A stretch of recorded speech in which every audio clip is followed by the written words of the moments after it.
Hello, Guardians, and welcome to Destiny Reset, episode 193. The show is about anything and everything related to the Destiny franchise. If you love playing Destiny 2 as much as we do, you're in the right place. This reset, the Revelry, has begun. We talk about how the event affects our favorite parts of the sandbox, discuss what could be in store for the next generation of consoles, and finally, we hear from a listener on how they want content to be delivered in Year 3.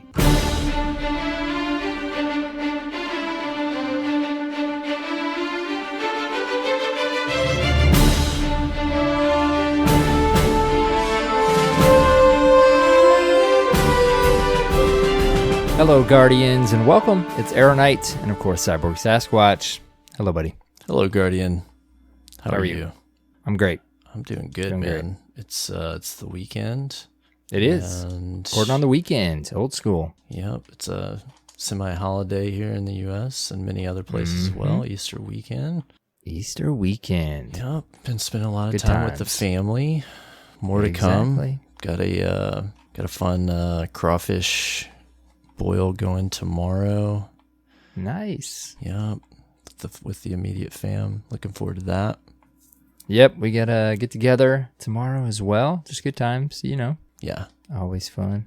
Easter time. Yep. And then taking some time to play a little Destiny this week. Yes. I have too. I've had couple solid play sessions this reset, but I'll save that for a little later in the show.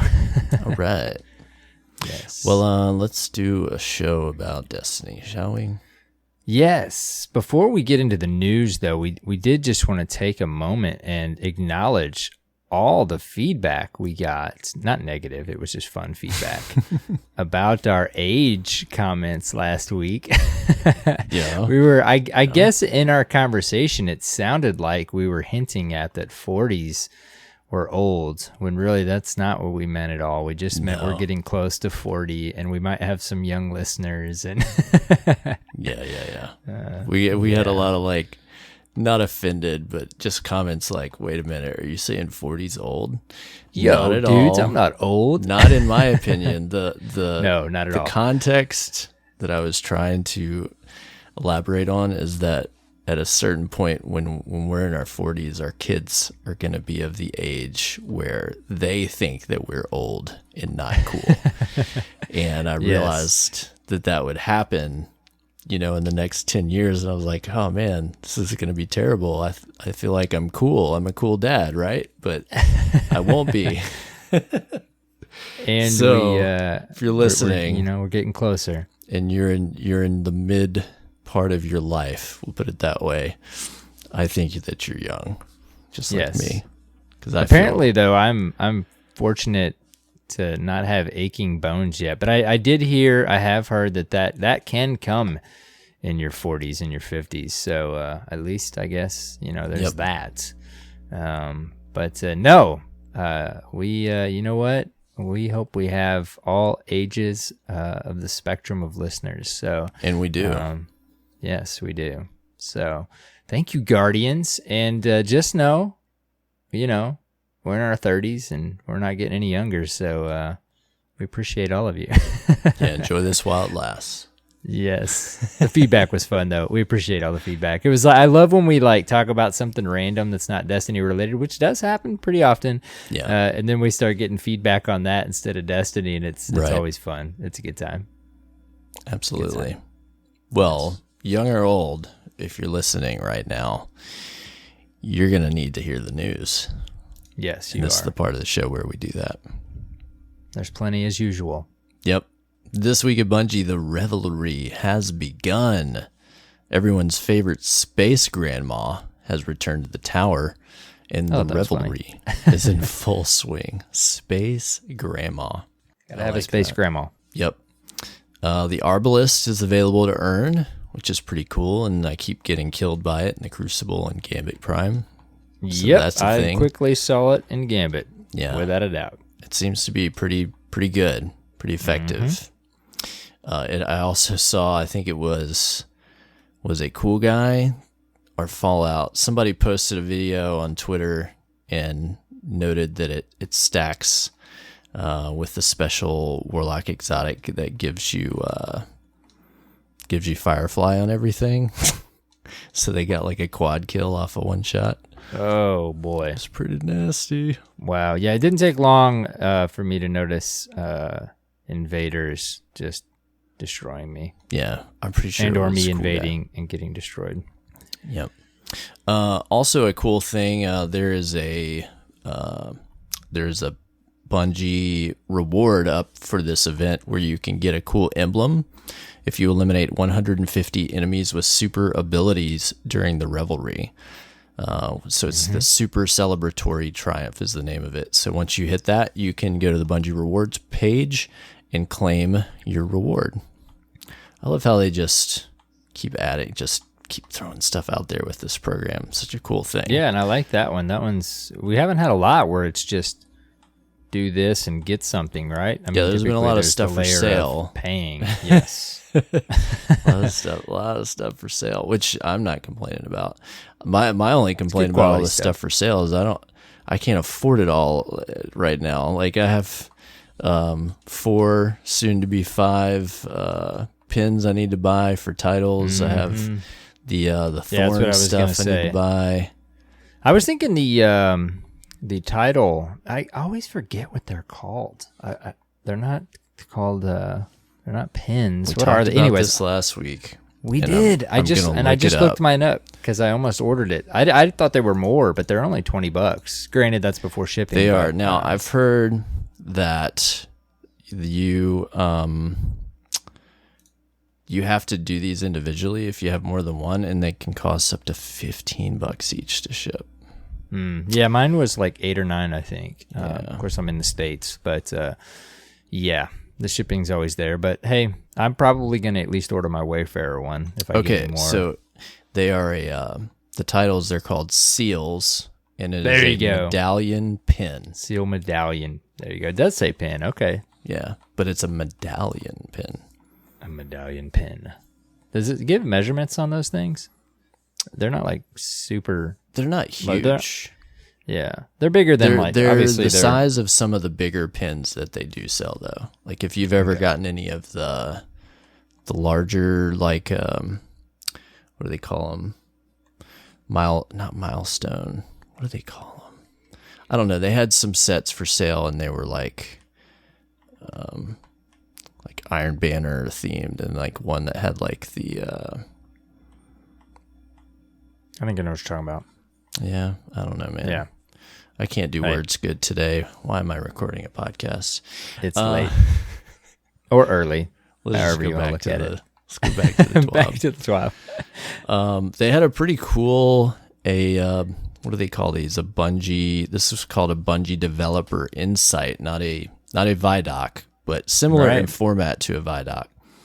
This was just kind of random. Yeah, they had some of the writing team talking about some of the Season of the Drifter lore and story. And I thought this was pretty cool. They even showed off a little bit of things to come that we haven't necessarily seen yet. Some little some little clips or snippets of cutscenes that we haven't totally seen yet. So that was pretty cool. Yeah, because one of them, a couple of the scenes in there, I think, were the 9 bounty this week that we hadn't seen yet. Yeah, one of them was. Yeah, yeah, which is very cool. I don't know. Yeah. This was just kind of random. Normally this stuff kind of drops alongside leading up to something, so it was neat just to kind of get a random thing like this. I know they have done it in the past here or there, but just kind of unexpected, so it was cool. Plus they, like you said, they kind of hinted some things in it. You just never know how cryptic. I mean, things are released in intentionally, probably on some sort of plan or timeline, so maybe not, maybe it was just for fun, but like you said, it definitely seemed like they'd hinted at some things. The story is not over yet, right? We're still seeing a story develop, and there's things this season that we still haven't seen fully roll out yet. Like there's still an exotic quest that we haven't seen. So there's an exotic gun, I believe, out there somewhere that we'll earn at some point. There's more of the 9 weekly story going on. Right. We'll talk about it later in the show, but I'm really curious to see if any more of the allegiance quest factors into the rest of the season Right, as yeah, well. yeah. So Yeah. Plus, they're as we've mentioned many times before, we don't dabble into this too much, but I did come across some things this week of some more things data mined that were very interesting. So, oh really? we'll I leave it missed at that. Yeah, like questish type stuff. But yes, as we do, we'll leave it at that. It's not confirmed or anything like that. But Yeah. you know, so when stuff's data mined, it literally could be. Like we could not see it for take the Suros catalyst. Never for see example. it ever, or That's why we don't trail off into it too much, but it's still always interesting. Remember if you're that in old tune with that stuff. data mine of Arms Week? Oh yeah, Never That saw old Arms that. Week. Arms Maybe Week. it was just a typing error, and it was Arc Week. Yeah. No, not really. Maybe it was wasn't Shark at all. Week. No. No. Speaking of Arc Week, we don't have to go off on this, but a lot of the feedback that I've agreed with on Arc Week, we've already talked about it. You know, many think they kind of missed a mark there, but it really was kind of a cool idea. I kind of wish they would do something a little more.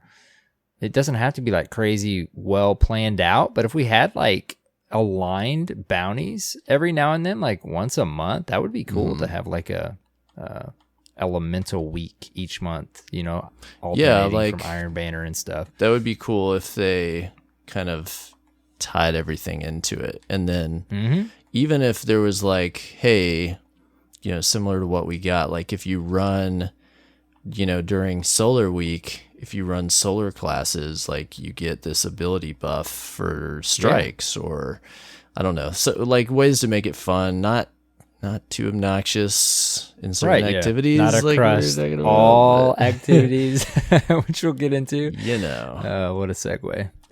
Eventually. You know. Anyways, but go check out this Bungie Developer Insights video if you're interested in that, where they talk about the Drifter and some of the things he's into. It's a cool piece of concept art that I like. Built into there. Yeah. If you're ever wondering, I mean, you can, you know, we just assume a lot of you are tuned into their feeds, but you know, if you're subscribed to their YouTube channel or obviously their Twitter at Bungie or Bungie.net, this, you know, this stuff all goes up there in multiple feeds. So and definitely check it out. Like additionally, there's a pretty good sized Polygon article to accompany this that talks about the Drifter and was, you know, they cooperated with Bungie on that, so it was probably a good reliable source. So all go this check stuff that out. with the Drifter, dude, like he's a big character. I think that they realized did they know this from the start, or did they double down once they realized people liked him? I think that might be part of it. I'm sure that when they, you know, when he was incepted, like, you know, they realized, oh, we got something cool here. They probably liked him in the studio, but I'm willing to bet now that they've seen how much people are into him that they're like, all right. Well, plus there's the whole light and dark and this and that really people are extremely hopeful that maybe that's, you know, where we're gonna see the franchise go. So it leads you to believe that they had plans for him all along, right? Oh, certainly must be the case, and I think, I think that is he's kind of our guide into that concept, right? Mm-hmm. Yeah. Like a light bearer that's kind of up to something else, but he's not a bad guy, but he's not really a good guy either. He's just he's just the Drifter. And it always reminds me, dude, listeners may get sick of me mentioning this, but I have those moments every few resets where I just really appreciate all the lore that's in this game. It's so easy to just like, it's not that you take it for granted. You're just so used to it after playing Destiny for so long. But the Drifter is a prime example. Like I've just finally started to go back and read like his stuff. And, you know, I've been reading like the more recent stuff, but I'm going back and reading some of the other books from Forsaken and stuff like that. And there's just so much there, dude. There's so much context and depth there. Yeah. If you want it. So it's really neat. It's really cool. It is. Yeah.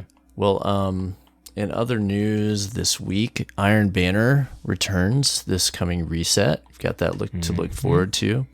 That Thorn Quest. Yeah, work on that. Get some of your wins if you need them. They also mentioned that the Iron Burden was an experiment for season 6, and after reviewing community feedback, they're not planning to bring it back for season 7. So you will have this Iron Banner and one more to earn your Wizened Rebuke, which was the cool, I guess you could call it, pinnacle weapon for Iron Banner this season. Truly, it was like almost like a, what do you call them? Man, we're both having problems with words tonight. Apparently, it's too late. Masterworked. Yeah, but what is it when you get the role that they build for you? Oh, curated. There we go. There you go. Curated. Yeah, Thank you. like That's kind of more of what it was role. like. It's interesting though. I didn't feel like, maybe I just missed some channels. I didn't feel like the feedback was horrible. I felt like the big part of it, I know like it didn't go over like crazy exciting, but Right. for me, like the chase isn't there because I don't feel like that weapon is substantial enough for me to go get 500 kills while having that debuff, you know? So I don't know like necessarily that the mechanic of it is super bad. It's just the reward. I don't know. I don't know what the, I'll leave it to them to figure out. But feedback, I right, don't disagree with you. Like the idea seems like it was a cool idea, but the reward seemed insufficient. Right. I mean, it's a pretty big punishment. Like if you're going to go in and snipers aren't going to single headshot high impact snipers or something, Right. like it needs to be worth your time, you know, to get 500 kills. It's I a say little bit worth of a your grind, time, I've but heard. yeah. Right. Then there's they mentioned there's a Triumph, the Now You're Just Showing Off Triumph that requires 2,500 burdened kills. Mm-hmm. And if you earn that, you get a Heavy as Death emblem, which the emblem is pretty cool. It is, yeah. Like really cool looking emblem, but I don't think I could do that to myself. Right. That's a lot. You know what's funny though? I had that loot incentive, like, you know, reignite this week on something very simple. I mean, I've always enjoyed the forges and the weapon rolls were enough to get me in there, but I didn't realize that really cool ship that you can get. Do you really only get that? I mean, all you have to do is just grind Gofanon to get that thing, is what it says in the collections, or do you have to have something else to get it? No, that cool black and red ship. I think it's just a random drop, but I mean, yeah, I don't know. I went and looked at it, and it just anyone says that has it. It says, I've seen it on a couple people's streams, and I'm like, dang, I've always really liked that ship. And It's I went and really looked it cool. up, and it just says complete Gofanon forges. So that instantly was enough motivation for me to jump back in and do one, and more this week. You know, like I'm trying to do some other things, but I think I'm going to go back in and try to get that ship. So it doesn't take much, at least for me, to get me to do some stuff. But the incentive, the reward is definitely a big part of it. So it just seems like super rare. Right. You Yeah, know? very rare, I guess. Well, then it made me wonder, like, do you have to have a frame? Like, I was going to do a bit of research before I went and ran 100 just run Gofanon. 'em. Just run them. Yeah. If you're doing it, I would I think Gofanon is the one where you can, there's a Triumph for what is the bow? The exotic bow, Le Monarque. 500 Le Monarque kills in Gofanon, I believe, is the one that's tied to it. So if you're going to do a lot of them, do that while you're trying to grind it. Okay, cool. I did that. I think that was the first one of those I did. And then I recently completed the one with Jotun. And then I've got the threat level and the Izanagi's to finish, which I'm pretty close on those. I pretty much just, like, anytime I go into those particular forges, I just equip those weapons and just spam them until I finish. Yeah, well, cool. So they take a Thanks for while. putting that on my radar. But yeah, no, I sure. mean, now you got me thinking about that ship and I want it. I know it's that's the reason I brought that up, is because it's weird with, you know, with certain rewards, things that are appealing in a ship. I mean, all it is that it looks cool. Like I immediately, once I realized that's all ship. Right. Yeah. I mean, it's like the shaders back in the day for the raids, right? Like you wanted to run the raid just for the shader. It's weird. It doesn't sometimes take a lot to have Glowhoo, you know. Yeah, Glowhoo, get incentive Chat to White, get whatever. people into things. Yeah. Once I realized all it was Gofanon and Forge runs, I was like, well, okay, I enjoy Forges anyways. I'm grind gonna that. try and get this ship. Yeah. So Well, they talk about the rewards for Iron Banner. They're going to have the rocket and the scout rifle available for purchase this week coming, and then they've got an update planned in the future that will affect spectral blades. Tell us about that, Arrow. You wanna? yeah, this was, I mean, we knew it was coming. They told us, I guess, in the last little patch preview that they did have some info coming. It just obviously didn't land in the last patch. So they basically say, as you are all aware, Spectral Blades has been running amok in the Crucible. Below, you'll find a brief summary of our plans, how to rein it in, basically. So there's two things that they're focusing on. The length of the super, and then, of course, especially with it combined with Quizinvest, which I think, didn't Zer just sell that? Yes. I think I just got that from Zer, yeah. We talked about that, yes, last week, I think. And then the survivability of the player while it is active. So to address these things, they're going to do a damage reduction. Out of stealth, damage reduction is going to go from 60% to 52%, and in stealth, damage reduction is reducing from 62 to 54.4. So, they give a little brief summary on that. Previously, the super had a highest damage reduction of all the roaming supers, either in stealth or not. This change reduces the Spectral Blades. Yeah, to have the lowest damage reduction of all the roaming supers. And so with stealth, vision through walls, and fast, shifty movement, this super ability actually has a lot of built-in survivability. So it had all that plus, the not super high damage reduction there. Right. So that's one way they're gonna kind of tweak it. And then the other one is the super duration. Super linked out of stealth with no attacking is going from 17.5 to 14.5 seconds. And then super linked in stealth with no attacking, 26.6 to 23.5 seconds. And then light melee costs increase by 50%. And to summarize that one a little bit, they say basically we reduce the duration by 3 seconds overall. We want you to feel like you have time to plan in stealth with the understanding that you need to be deliberate and swift with your strikes.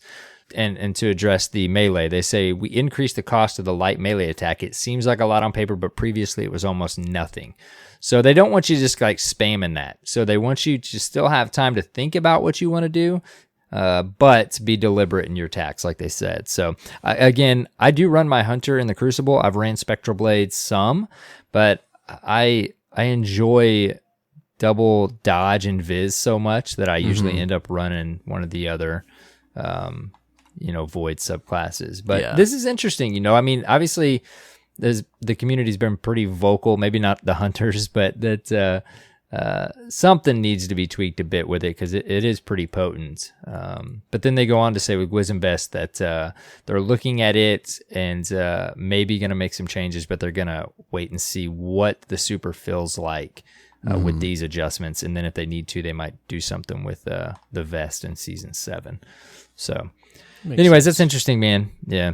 I don't know. I've ran Spectral Blades this whole time without that exotic, and it, there is a art to it. Like it's, I know it lasts a long time, and that's part of it. But like you do have to. It still requires you to have some skill. Like you can't just right.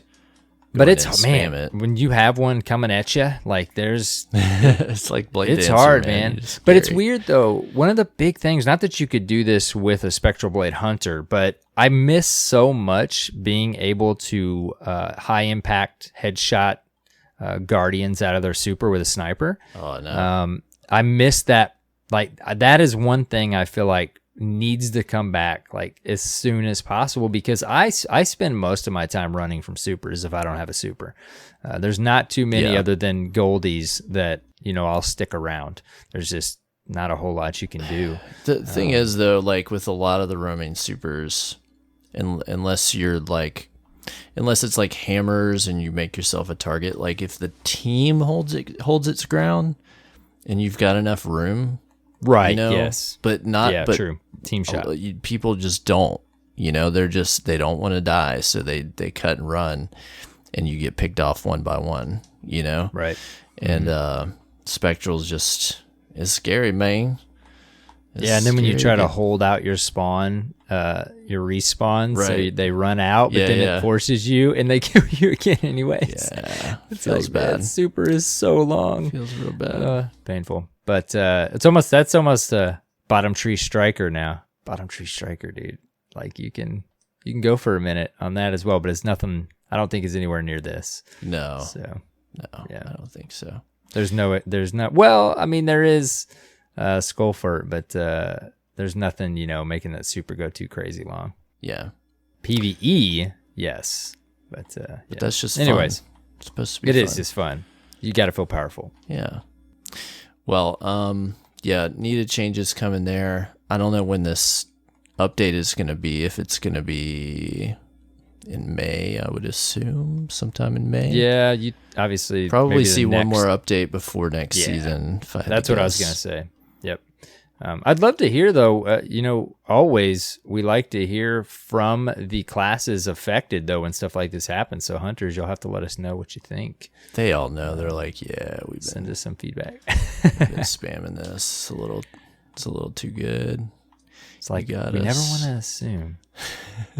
But yes, people have been talking about spectral blades for a while. Why.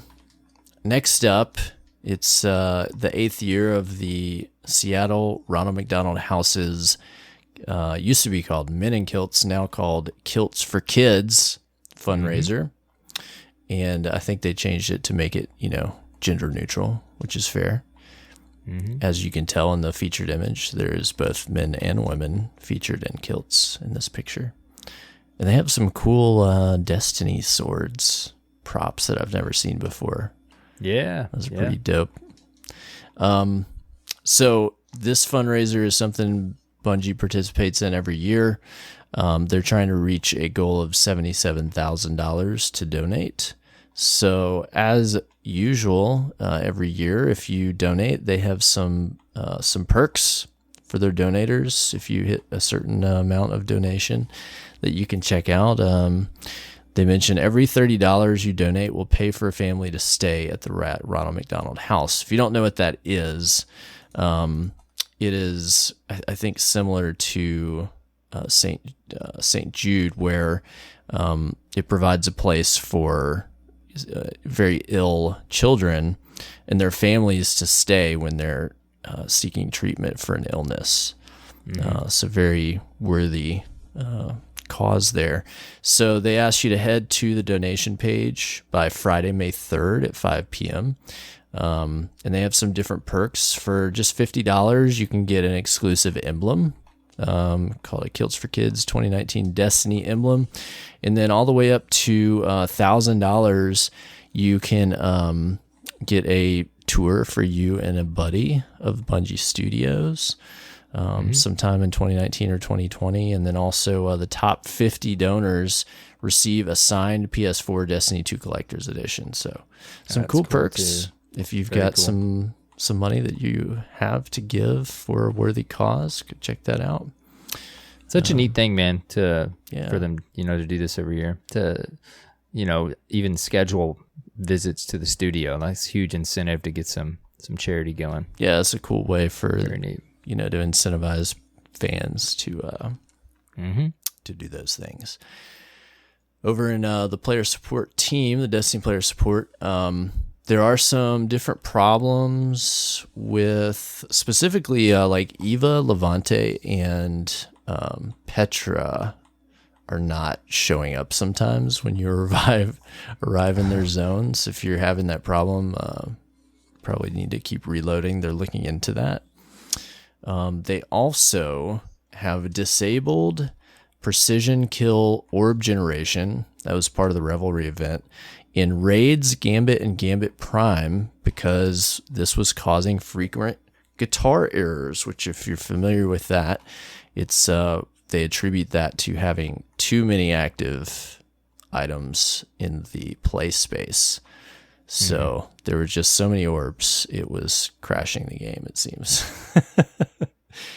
Very interesting. They've disabled Is it in there- that activity. I saw somebody, I didn't have a chance to look it up. Are there's triumphs related to orb generation that could affect this, or is that mostly just like super orb generation? I mean, any orb generation? Let me... Like specifically in activities? There is, right? The triumphs are like, do this many orbs in Gambit in the Crucible, or this many orbs. I know that there are definitely... there's definitely daily stuff. There's one triumph, and it is generate 200 orbs of light in the Crucible or Gambit while affected by Revelric light. Mm-hmm. So this would certainly decrease the amount of orbs you could potentially generate. And then there's one for strikes and raids as well, 200. And then there's one in the Verdant Forest or Black Armory Forge. So so obviously definitely going to slow it down a bit. Yeah, it cuts in half the activities that would make it effective, right? Mm-hmm. That stinks. It does. It stinks. Trying to get all those triumphs. But hey, you know, better than I guess getting aired out. Get a guitar error and get booted out. So yeah. One of them things. There's some other known issues with let's see. Virusent emblem tracking. Something about that not tracking the deepest branch reached during a single run of the Verdant Forest. They're investigating that.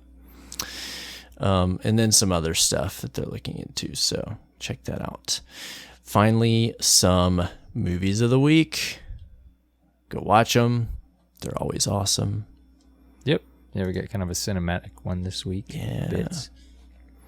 That cool. Is the TWAB. I have heard and seen reports of a Ace of Spades Bungie reward. If you remember, those were available when you were in the Ace of Spades, and you can order and buy a replica. I've heard tale of those arriving finally at Guardian stores. So that's cool. I'll let you know when I get mine. They look pretty awesome from what I could see. Yeah, I saw them as well. We've talked about the size of those replicas a lot, and it actually looked pretty cool. I mean, it wasn't like super tiny. Obviously, we know they're a small scale, but yeah. It actually had like a working spitting chamber. Yeah, which is really cool. Nice little touch. You'll have to keep us posted when you get yours. Give us a quick review. I will. So we can decide if we want to order some of our own in the future of different things. Definitely. There was a post on Reddit from community manager Cosmo discussing the Revelry and Crucible / competitive. Yep. So if you didn't realize, Guardians, it's been a pretty hot topic. Yeah, this has been a very hot topic this week. So the issue at hand, I think most, I guess the hottest issue here is how the Revelry and the Revelric Light boosts that you can get are active in the competitive playlist. Yes. Which really in the Crucible overall, but especially in the competitive playlist, makes things feel a little less competitive, I would say. Yeah, dude. I mean, it's like Mayhem levels that your grenade comes back. Yeah. It's kind of crazy. Which if you play Mayhem a lot, you know that, certain grenades like skip grenades, things of that nature can become quite spammy. Mm-hmm. At least there you get your super at a decent time, though. Right. So people are using their supers instead of just spamming skip grenades. But in this case, I think the issue is since you choose one particular buff, if you run into a team of hunters or other classes that are just, nonstop throwing grenades, it can get a bit frustrating. I've run into it. I've played some this week to check it out and work on some bounties and stuff. And yeah, it's not fun having to run for 30 seconds from skip grenades that come nonstop. I've been avoiding, man, that's like old days. Old days. Remember those things used to chase you across the map? Yeah. But I've actually kind of been avoiding the Crucible a little bit since this. It's interesting what Cosmo has to say about it in a couple of these. Do you have areas. The post up? You want to read it? Yeah, I do. Let's just read the whole thing. He says, with the Revelry, we wanted to rejuvenate every activity type in Destiny with a global change to the sandbox meta that lasted for a limited time. We knew this would be disruptive, but we're willing to try the experiment because the event only lasts for a few weeks. It's clear we overshot. Instead of adding excitement and variation to the Crucible, especially in competitive, we've instead made the experience random and frustrating. We don't have the ability to immediately remove tonics in competitive via our servers. We'll continue to investigate possible changes, but this experiment will have to run the duration of the Revelry before we can patch a change. We've learned a lot from the last 2 days of Revelry. The next time we make changes that affect the overall sandbox for a limited time, we will ensure a much better experience for the Crucible. It's like, I respect what they're trying to do here. This is fun. It's like tweaking the entire game and just adding some fun. It's, of course, a blast in PvE. It's the classic conversation, right? It's so crazy. It's really hard to think. I'm sure there had to have been a conversation about competitive in particular, not just the Crucible. You have fun in quick play, right? I know quick play can get sweaty these days, but quick play is always like, okay, that's where you're supposed to just kind of chill, try different loadouts and have fun. You can't necessarily do that right now, but that's, I think, what a lot of Guardians' goals are for quick play. But you'd think there was a conversation about competitive, and it makes me wonder, especially with him saying they can't do anything, server side to tweak this and it's just going to run its course. It's a little bit different than what I'm getting at here, but it makes me wonder if they couldn't just apply it easily or not apply it to, one aspect of the game. You know what I mean? Maybe there was a challenge there and they just I don't know if that's right, knowing that there might be some repercussions. That's possible, but I don't know if that's true. I mean, we already have... I have no idea, right? It's buffs just speculation. And debuffs and different playlists of activities like the heroics. There's stuff there. We have... I just always wonder what goes on in the back end, because we're going into this new little thing and we're applying this buff. And you just wonder...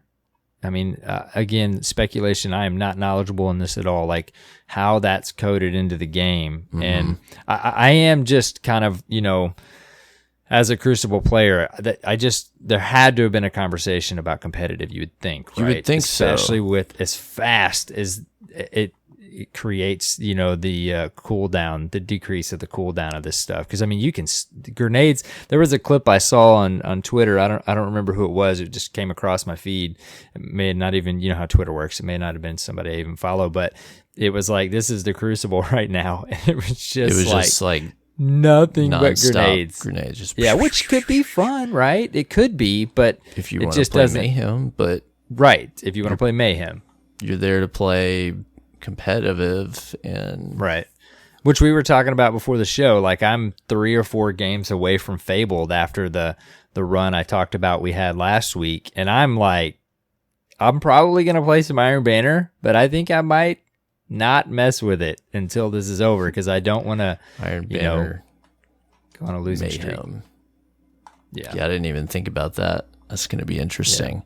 Yeah. It just I'm not a developer, but it just comes across to me that, like, based on the problems with the guitar errors, like, it seems like this event was under tested, and and if it was tested well, it seems like if the feedback was delivered on, how it affected things, it either was not considered or it was dismissed. And a choice was made, right? Like, they decided to do this, and it was a poor decision. Unfortunately, it's just it stinks for comp. Makes a poor experience. Again, though, it's a classic balance. I mean, I'm having an absolute blast with these tonics in PvE. I mean, I switched over to my Warlock this week, which I'll talk about in Reset, and I've always loved the way the Warlock just kind of flicks their grenade out, and you better believe I'm buffing those grenades and just having a blast. Yeah, it's fun. It's a lot of fun for things to be buffed and to feel powerful in PvE. Mm-hmm. But when you're in PvP and everyone has that, it makes it a lot more difficult to predict and to play strategically. Mm-hmm. And especially, and that's cool in Mayhem, like, because it's Mayhem, like, that's the playlist, and that's what can make it fun if you want that experience. Right. But in, like, comp, where you want things to feel competitive and to play at the top of your game and to play like the epitome of the sandbox experience. You don't want to just have to run from spam to grenades the whole time. Well, yeah. And it's the classic thing with Destiny 2, which we've seen shift and change over the the lifetime of the game since D1 launched. Is it a gun skill game or is it an ability game? And we've kind of went back and forth in the meta, different times. And then of course the launch of the double primary from community feedback, and then the Bungie team kind of decided maybe that would be a way to go. And it's just interesting. And he mentions in that post, they thought it would be okay for a few weeks. I think it may be. I still think competitive players wouldn't have dug it even if it was for a week, but at least it would have only been for a week. I mean, we're talking about a good amount of resets here. Yeah, that's 3 whole weeks. That definitely makes it a bit more painful. It would have been like upside down. One reset.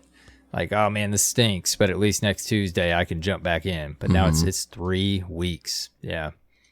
So it is very possible that I won't be back in competitive until this is over. And it's not to say I won't, jump in quick play and find some fun in it just to goof around. But yeah, like you said a couple times already, Cyborg, it's not, it doesn't seem as though it aligns obviously with competitive, That's not what competitive's about. So the only joy I've found in it is because I need solar kills for my Luna's Howl quest. Yeah. Okay, well, this kind of makes sense if I'm going to do that because I get an ability buff, but it's kind of cheesy, Yeah. Yep. Cheesy I appreciate way Cosmo talking to us about it, though. That's this quickly. It's unfortunate they can't do anything for this event. Yeah. I think I am surprised that this did not make it into the TWAB.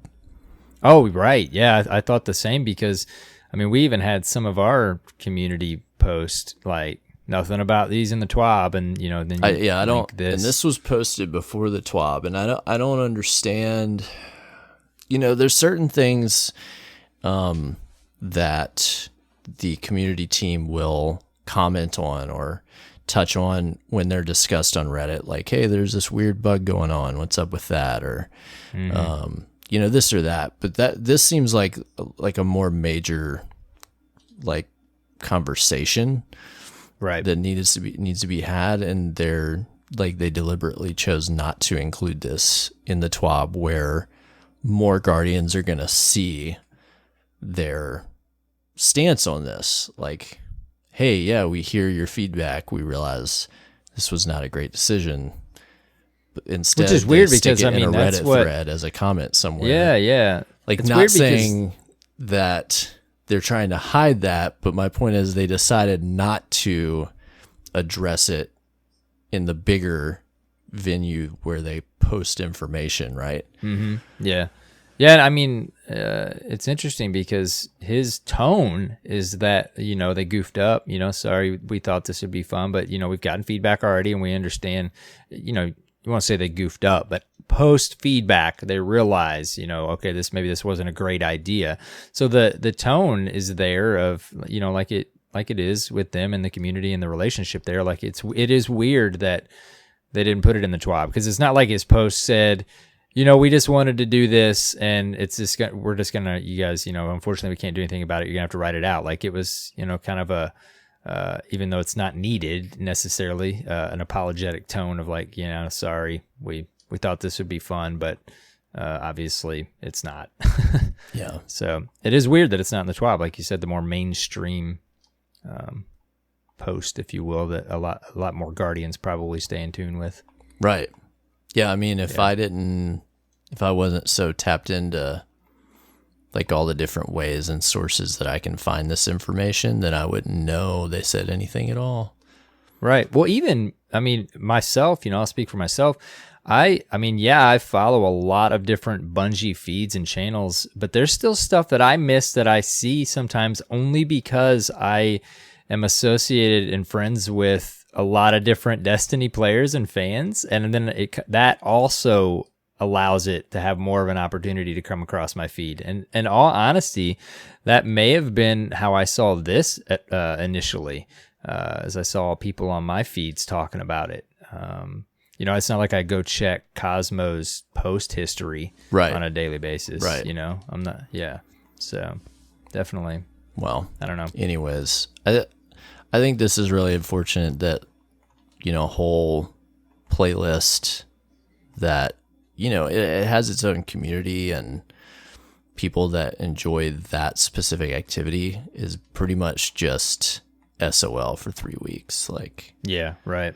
Well, it's so easy, if raids were broken for 3 weeks, like totally, like just change the entire experience, right?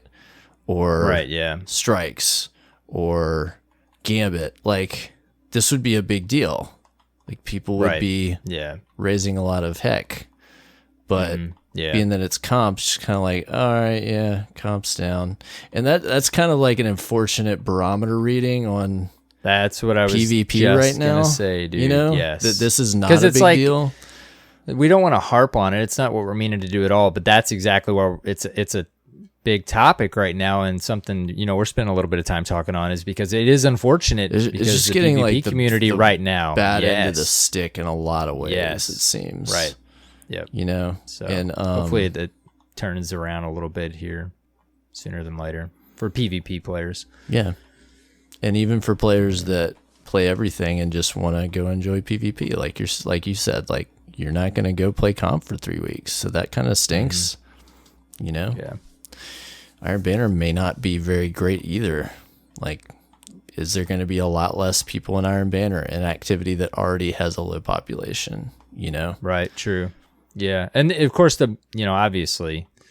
I mean, this goes without saying. What's going to deter me from playing comp is, I'm like I said, I'm so close to Fabled. I don't want to run that risk. Of course, I can back out, but I'm going to have to run the tonic buff, and it's just going to affect the gameplay. I think so much. And then I'm supposed that I just don't want to mess with it. Then I'm supposed to wear a Iron Burden and get grenade spammed.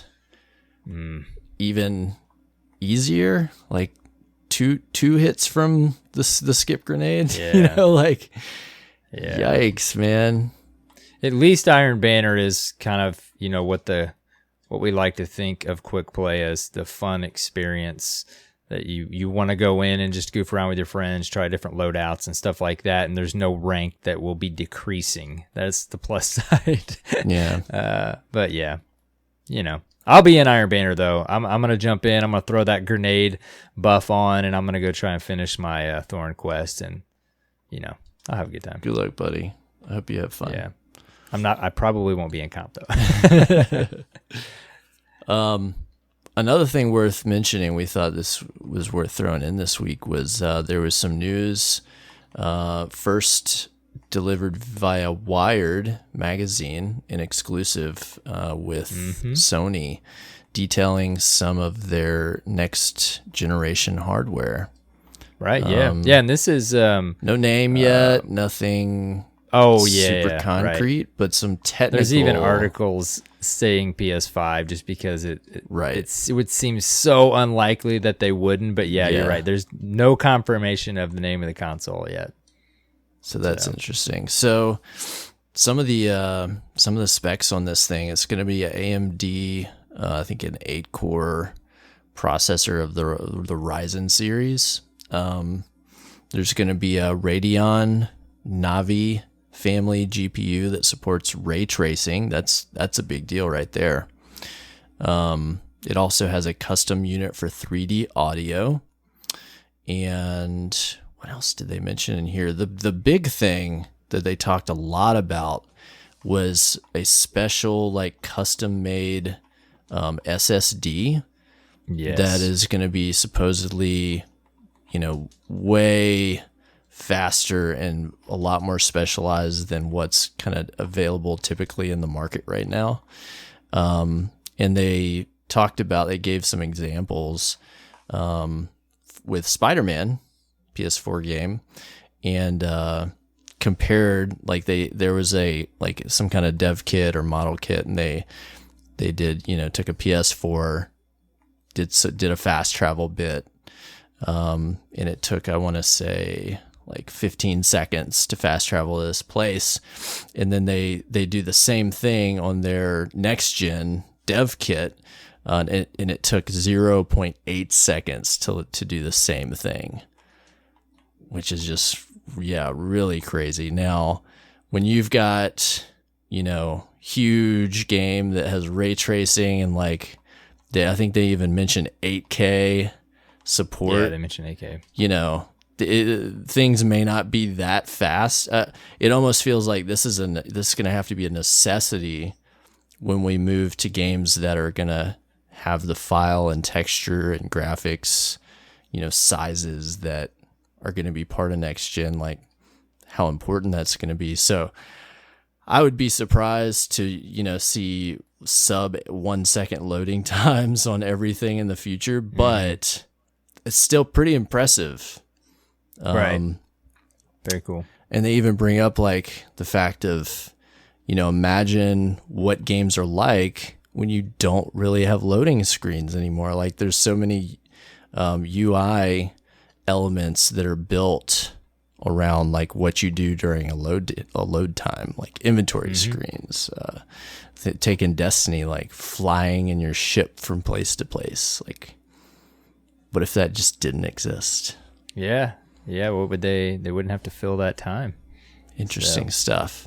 What would they have to do? Yeah, it's worth noting too that they were interviewing Mark Cerny, which is the same. I don't really know what the official title they call him. It's, I guess you could say, like system architect. He's the same lead of the team behind PS4 as well. So I think he's been with them for quite some time. So in good hands for sure. They also mentioned previous hardware that there's an expectation that next gen hardware games will end up, at least for a while, on both systems, not just PS5. We could see a lot of games come out for both, kind of similar to last generation, right? Yeah. Which hopefully, we don't see too many negative aspects of that, which, this is worthy news as is, but of course we can relate it to, the game that we talk about every week. This seems to be that there's no confirmation, but it seems as though in a lot of, reputable people that have been covering the industry for a long time seem to think that 2020 is what we're looking at. It seems that still seems too early to me, but I don't think it is, thinking about it for a little while. If they're talking this much about it now, right, already, which is basically a year and a half out from when they would launch it in 2020, like, yeah, I could see that.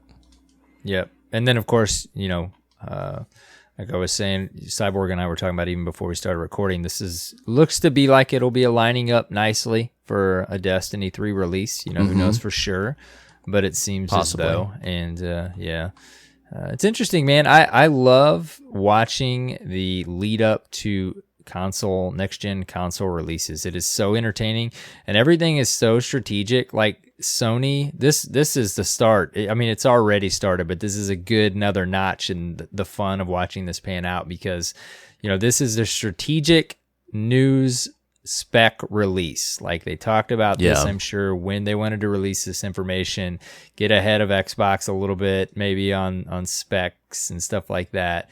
And it's just interesting, man. It's like, I wonder why right now they decided to release specs on the and it's also interesting the feedback and reception that I've seen on a lot of this, because Sony is getting a lot of bad PR, deserved or not, on crossplay functionality, and there's a lot that's just rumors, like, Sony won't let people do this with crossplay and do that. Like it's hard to really get like a firm attribution on a lot of that stuff. But the reputation right now is like they're the bad guys on the block that won't let stuff happen that consumers want. And so, which is so weird, dude. Yeah, sorry, finish your thought. Yeah, but let's assume, which wouldn't surprise me, let's assume though that perhaps Sony puts out the most powerful next gen console. Is that going to be enough next generation? Like, as we approach kind of a world of gaming where, a lot of what gamers really want now exists, right? Like we have awesome graphics, SSDs that you can hook up like to get great load times. You've got 4K. Now they're trying to push stuff like 8K and ray tracing and all this stuff, and I'm sure that'll be cool, but the next console war is not, I don't see it being won by what's in the box, right? Right, yeah. It's going to be about things like Microsoft is doing with the cloud, like accessibility. How easy do you make it for people to play together and to play whenever and wherever they want? And well, that's what's so interesting. Yeah, is the I mean, when you even compare it to the last gen release, like Microsoft was on top with the 360, and I mean, I was a big 360 gamer. I loved the ecosystem there. Yeah. And then, like you just said, Sony's kind of coming across as like the bad guy right now with some of the PR that's come about with these different things. And it was the opposite. You know, Sony really played that card on the last release. You know, Xbox missed the mark with their prediction. Positioned themselves as like a more open platform, a more accessible platform. There were more indie games there. There were more exclusives for the players. Just more value to people. And, you know, their system in some ways is more powerful, but the Xbox One X now might be the biggest power horse on the block. But they focus less on having, all right, let's have the most exotic and most powerful technology. And they won this generation in terms of sales. But now are they going to, you know, kind of leave that strategy behind and just try to have, you know, just win based on hardware? I don't think that's going to do it.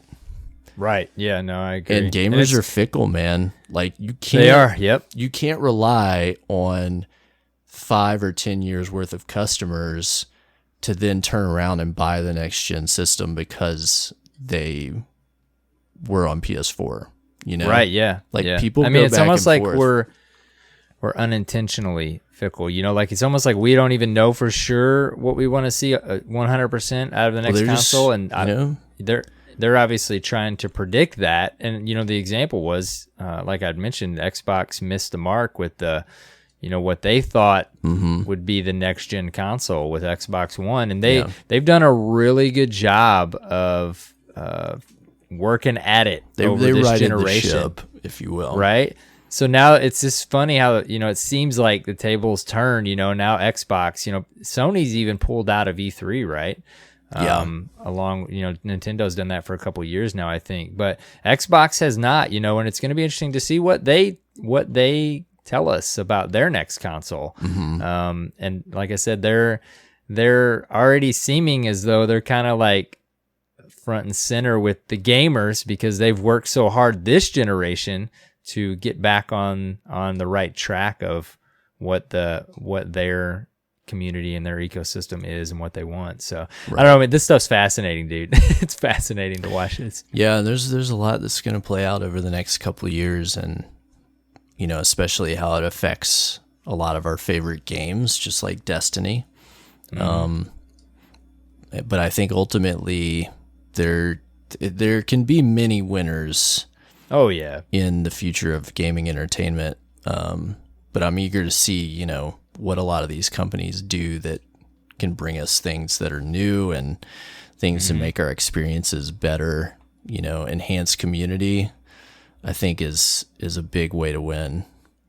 Yeah. I will say, man, like I'm usually an early adopter. I bought both of the last gen consoles or the current gen consoles, I guess, with day one. But this go round, dude, I gotta say, like, I may be a one console player at least for the first bit. And I won't, you know, I'm PS4 right now. I was 360 last gen. I love both. I mean, all of this stuff's great for gamers as a whole. And I mean, I'm gonna be watching it. Like, I may make the decision for the first few years to only have one of the platforms. So, yeah, you know, that's probably mini gamers, you know, and that's a lot of money to drop on this stuff, you know, buying it every price point is going to be a big question. You know, are we going to see the next gen stuff come out at $399, $499? what are we going to see here? There's talks of 2 new Nintendo Switch SKUs coming out, like an improved version on the current one, and then a stripped down version. So that's possibility in the future. And then the rumor is with the next Xbox that we could see 2 different versions, just a cloud-based version with a small hard drive that just relies a lot on their new cloud system they're promising, and then a kind of like an Xbox One X, like a souped up, hardware. And Xbox could do a lot, with a low price point system that can use that cloud infrastructure that they're promising, where you can just boot up what you want wherever you want. I mean, right? Yeah, it's going to be huge. Yeah, and then of course you get the Stadia in the mix of all this from Google. Oh man, I forgot all about that. I don't even know what they're doing there. I haven't kept up with anything past that initial announcement, but yeah, dude, there's a lot going on. This stuff's fun to watch. It's fun to see it play out. Well, that is all the news this week. How about this? How was your reset, Arrow?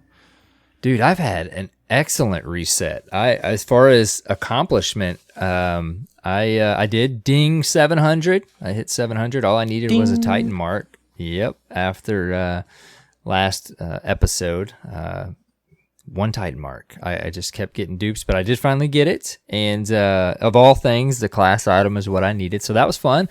I've been, grinding out, which we'll talk about here and reset our thoughts on the Revelry.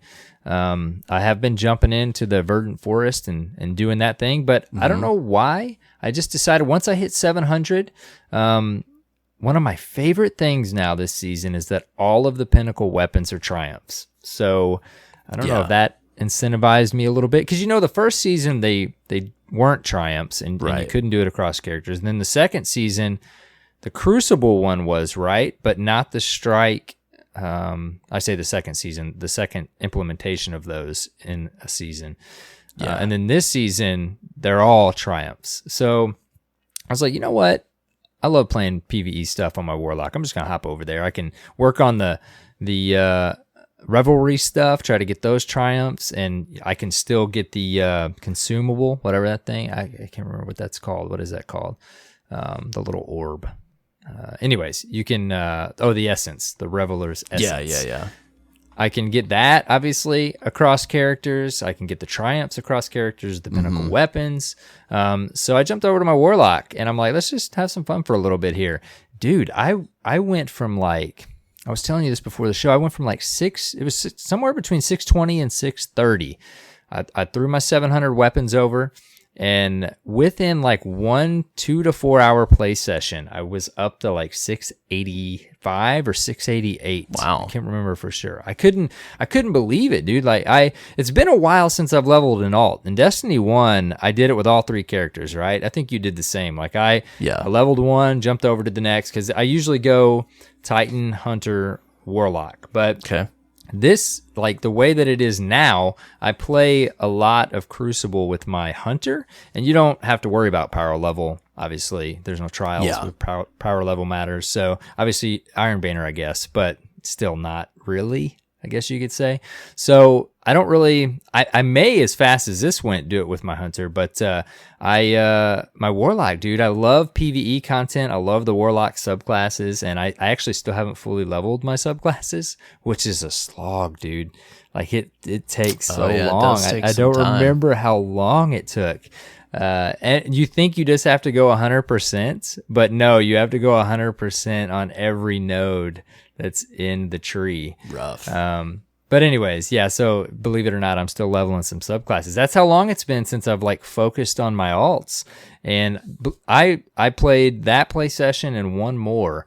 And I'm like I think I'm 697 on my Warlock. Couldn't believe it, dude. 2 play sessions. For the first time in a long time, I'm going to have at least 2 characters max power level. So there's probably a lot of listeners out there like, seriously, AER0KNIGHT, like, come on. But just for so long, there's been so much to do. to even think about sprinkling in another game, I've just focused on my Titan, right? Hunter PvP and focused on my Titan for PvP and PvE. But I don't know, dude.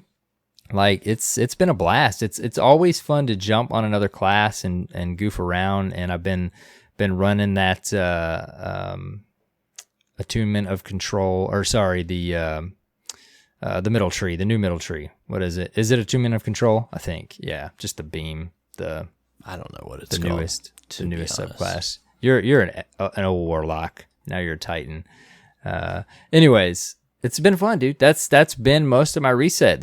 We were talking about it. There's so many ways to get powerful gear that I just kept having, and then you have that like mid reset where you got some other stuff pop up, and sure enough, like in one reset, I am almost about to max out my warlock to 700. I mean, I'm not too far off, so it's been really fun. Yeah, it's been cool. That's been the gist of it. I got the ghost to drop at the Dreaming City, so I think the ship is all I need now. As far as like legendary items, there are still one or two other things I need, but that's cool. You know, those drops seem pretty decent now, so that's it, man. I may, this was so quick, like I said, I may jump over on my Hunter and even do some PvE stuff instead of just you should look, if you look at my dim loadout, dude. You got my Titan, which is like kind of a mix of weapons, and then my Warlock, which is PvE stuff, and then you go to my Hunter, and it's like every weapon you possibly could use in the Crucible is on my Hunter. Oh man, Chaperone, like my Luna's Howl, all that stuff. Yeah, and I do enjoy my my Titan in the Crucible, but my Warlock, I couldn't tell you the last time I went into the Crucible with my Warlock. But no, it's been fun, dude. The other thing I fit in is my son and we picked up Lego Worlds on the Switch. Oh yeah, and I watched some stuff. Dude, it's okay. I watched a review and some stuff on that game. I've had it like in our Amazon cart for a while, and we just hadn't gotten it yet. And we've been really getting into Legos together. And it's like the review and some of the stuff I watched was like, it's fun, but it is what it is. But we loaded it up. We actually just loaded it up today. We picked it up yesterday and played it today. It is an absolute blast, man. Like you go into sandbox mode, just like Minecraft or something, and you don't have to unlock anything. Everything is there. All these different kinds of Lego characters you can be, all these different sets you can just throw down and they automatically build. You can custom build. You can do this. You can do that. We were just having a blast, dude. Like it was super fun. We went to this Winter Wonderland level where the Santa's sleigh was there and all this kind of stuff. And it just made me realize, like, we always talk about you're so incentivized by reward and your time in Destiny, and what you want to do. Like this was just a true, like just sandbox, just sandbox. Fun to do. Fun time with my son, just playing a game because we're having a good time, right? We like dropped a dinosaur cage and threw 2 T-Rexes in it, and it was just fun, dude. It was just a good time. It's that's what gaming's all about, right? Yeah. And I got to say, if you guys out there have kiddos or you're into Legos and stuff like that, I have to check that out, dude. It's $18.99 on Amazon. I Nice. kind of wanted us to play it this weekend, so I just went to Walmart and picked it up for $20. I think it maybe originally was $35 or $40, but and the Switch, dude. Like we talked about this how many times? We were playing on the big screen, and then we went up to go to bed, and it's like we were trying to just wind it down a little bit, threw it on the handheld, and we played it a little bit more. It's I heard great on that console. There's the Lego Movie 2 game is out. Yeah. And I heard that that game is very similar to the Lego Worlds because you in the game you go from world to world doing stuff, and it's kind of sandboxy like that. I'll have to check that out. That's the other thing that I actually didn't even touch on. We haven't explored at all. Is there is an adventure mode, and you can, like you just said, you can unlock worlds. We actually just kind of ended up. We started there, and then you don't have anything unlocked, which that's fun in of itself, unlocking it. But to be able to just go into the sandbox mode, and I didn't mention there's split screen. We threw on the split screen, dude. And we're just running around together, and in it, it's fun, man. So I mean, you can play 2 people can play together.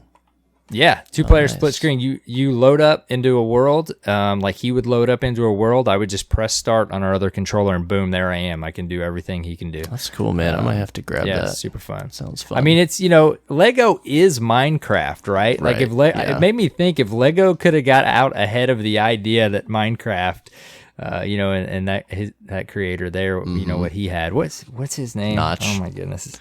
There you go. Yeah, it's been so long. I mean, Lego is Minecraft, right? So, and we've been playing with the actual Lego sets long enough now. He's got quite a bit of a collection. So it was exciting for him and even me to like see cars and stuff that we have, in real life. Drop them in the game and drive it around. I wish we had games like that when I was a kid, man. Yeah, dude. Yeah, it was cool. I was just baffled at how much is in the game. Like there's a lot in the game, and it's been a real just fun core gaming experience to have with my son. That's cool. I'm telling you all this, and this is what we did today. Like this afternoon, we had this much fun in one play session this afternoon. So yeah, it's been a good time. So, anyways, yeah, some Destiny and some Lego Worlds. I'm debating. I'll tell you one other thing, and then I want to hear about your reset. I don't know what made me think of it. I almost bought this game when it came out, but Jurassic World Evolution came back on my radar this week. It's fun, man. I really want to play that game, but then I almost bought it. I almost ordered it on Amazon. I've always been a big SimCity fan and stuff like that, and Jurassic Park, of course. Put those two together, and I can't believe I don't already have the game. But then I don't know why, but it's probably been a couple different times over the last few weeks. Civilization has come across my attention. And I've never really dabbled in that game much, but a coworker told me that Civ 6 is on the Switch. Yep. And I almost bought Jurassic World, but it's not on the Switch. Of course, it's on the consoles and PC. So I can't decide if I want to play Jurassic World on PS4 or if I want to get Civ on the Switch so that I can play it. Civ isn't like controlling. It's not like Age of Empires. It's more of like board game-esque, right? Yeah, there's a little bit of Age of Empires to it, but you can just play it forever and ever, Mm-hmm.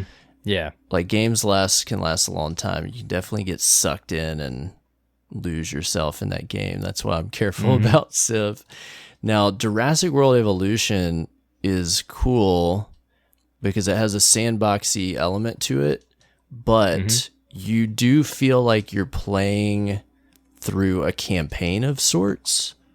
Okay. In that, like you get started, it's basically like they have these different islands, right? And so different islands have, like, as you play through the game, like you're unlocking different types of buildings, different attractions, different dinosaurs. And so each island you get there and it's like, all right, here's the park. It's kind of all, here's the problem with this park on this island. So you need to solve it, and you're going to do this, this, and that. And then once you get to that, like, once you satisfy that requirement, you can either like stick around and you can improve it some, or, hey, guess what? You get to go to this new island now, and this island you get to unlock this stuff and these dinosaurs. So you kind of progress through and satisfy these requirements and decide, but you get to decide how you want to do it. And and then like once you get to a certain point in the game, you unlock a sandbox mode that is like I think it's like the Isla Sorna like the island, original. Like the original, and you go there and you can just do whatever you want with like unlimited money and just do anything. Yeah, dude, there's always such a special place for Jurassic Park in my fandom, right? And so to have like a SimCity aspect, I'm surprised I didn't buy it when I first. It's a lot of fun, man. And I bought it on PC and played it, and that was really fun. But our friend Blue, he bought it on console, and he said it plays like surprisingly well on console. Like, really? Actually, I did hear well. that too. Yeah. Man, you're just making the decision. But I guess maybe I was both. enjoying the heck of it, and I think the only reason maybe like I stopped or slowed down was just maybe because Forsaken came out or something. It was like last summer.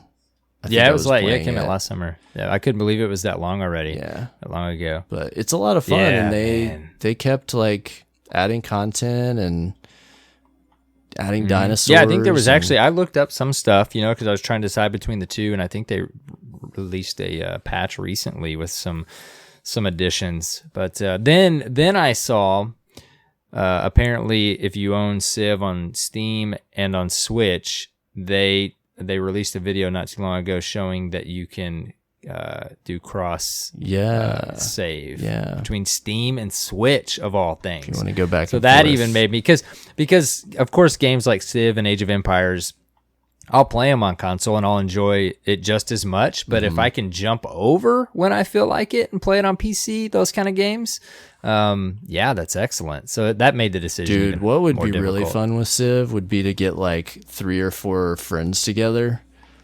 and do like a multiplayer game. Like, oh man, that would be be interesting. Yeah, I've almost had the itch to like throw a SimCity back in or something recently. Those games I've always revisited over my gaming life. I've always enjoyed those games. Big Age of Empires fan. Yeah. I do like, as I've gotten older, I've liked more of like the idea of a Civ kind of game where you have tiles and turns but man, growing up, I loved the controlling like each of your individual units and placing them and doing that kind of thing. Have you ever played the Total War series?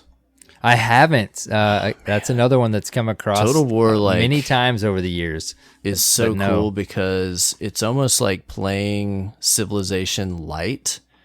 But you also like fight your own battles if you want. So like, I mean, that's like the main attraction of the game is like you go in and you fight your battles, right? But you can also just play it like a Civilization game where you just let the battles auto resolve if you want. However, that's usually not going to go like as well as if you do it yourself. But anyways, like, I remember my favorite was Rome Total War.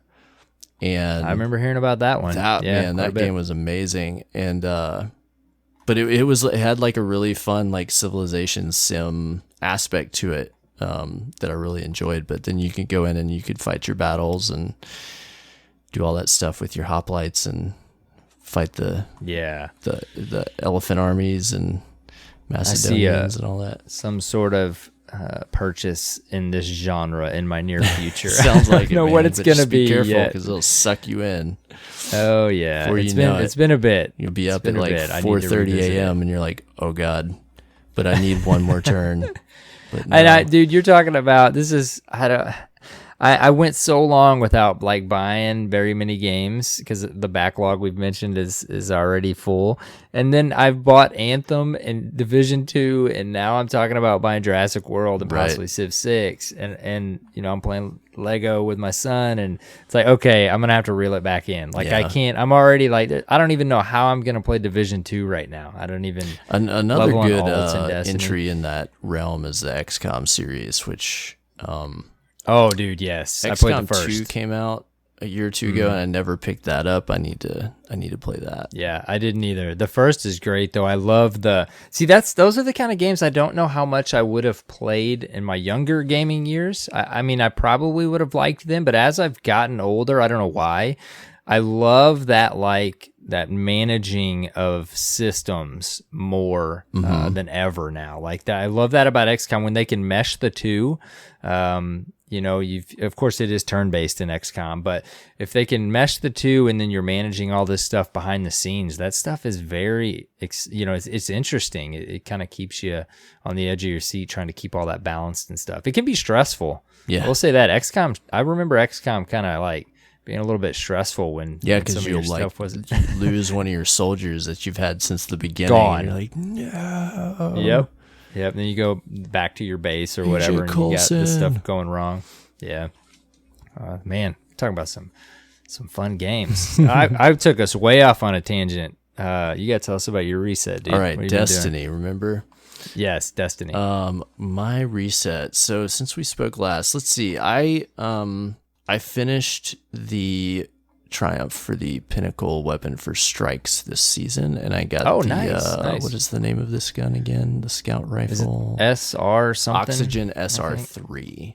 Yeah, there you go. Grab that. I got to ask you, you'll tell us about it, I'm sure. I thought about that weapon for my Sentry role. Is it worth it, you think? Or no, you're Sentry, that could right? be a good Scout for Sentry, yeah. I usually default to my Polaris Lance, but if you want to run a different exotic, that would be a great one.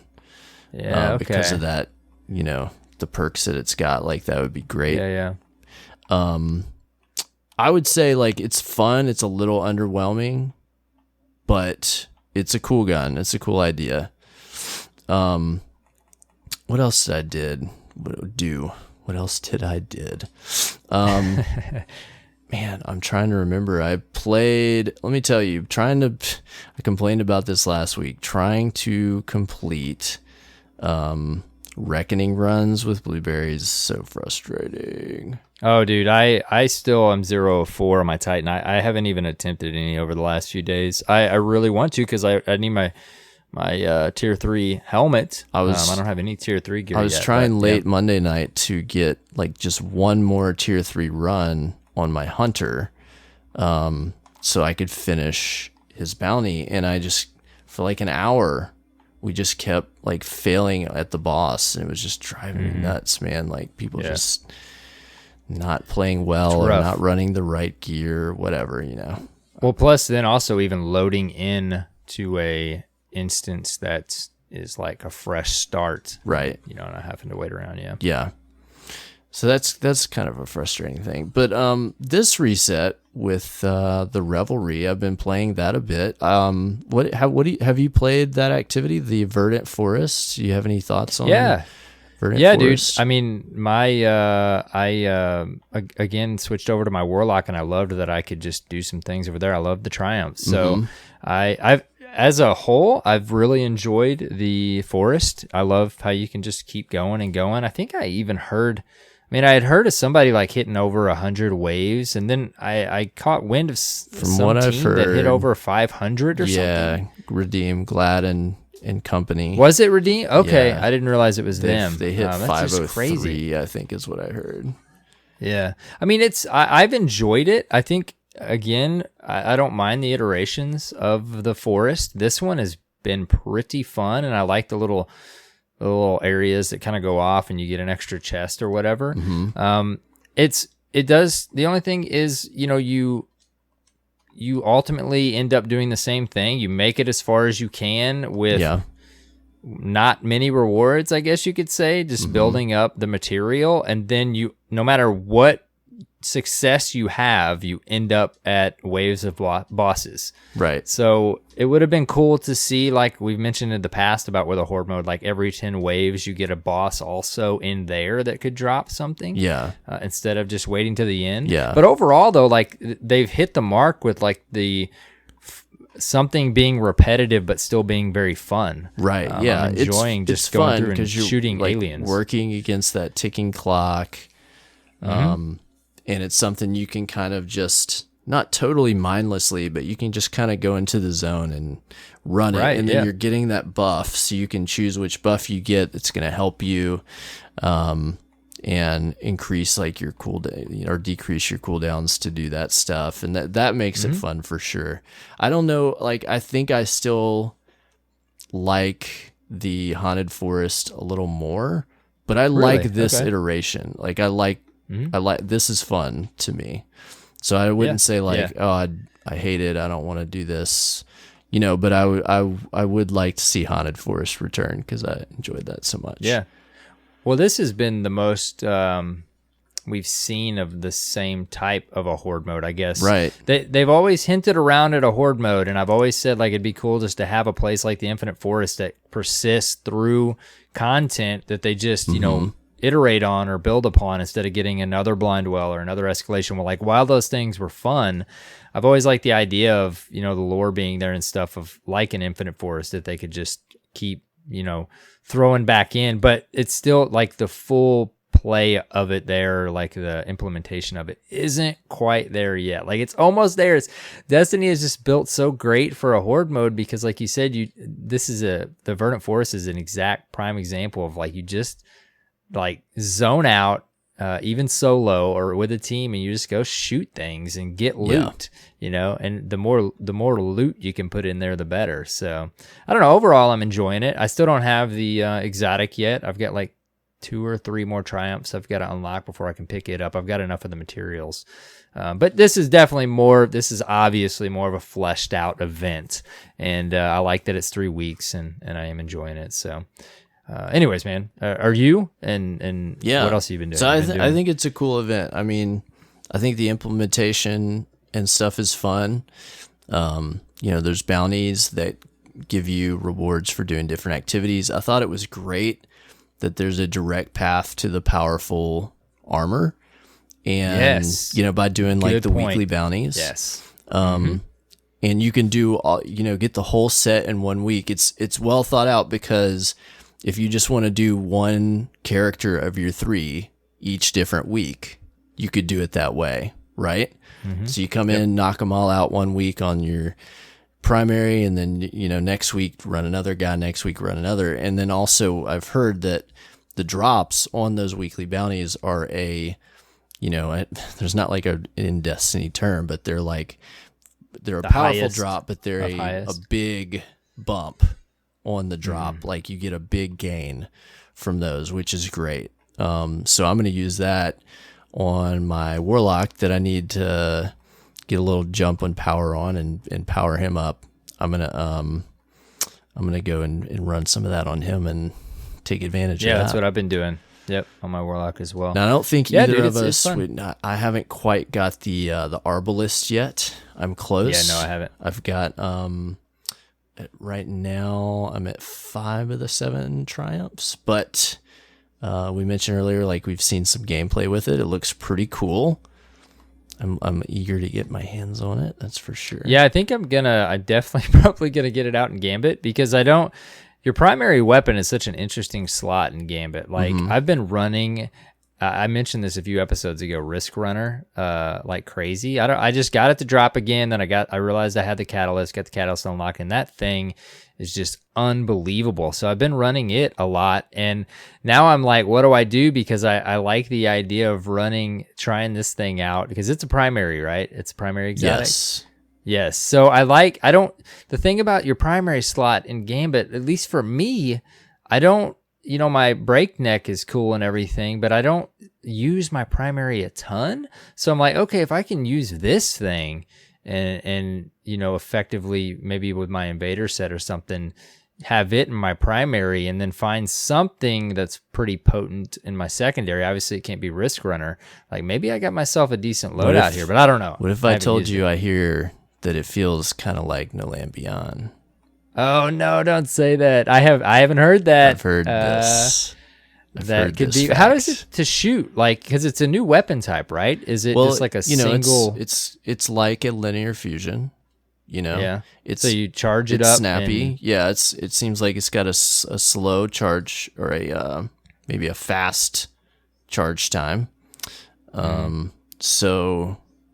Yeah, I've not heard that, dude. It'll okay. two tap out of a super, somebody out of a super, 2 shots. I miss my no lands so much. Yeah, could be fun. Just had to do that. Could be a lot of fun.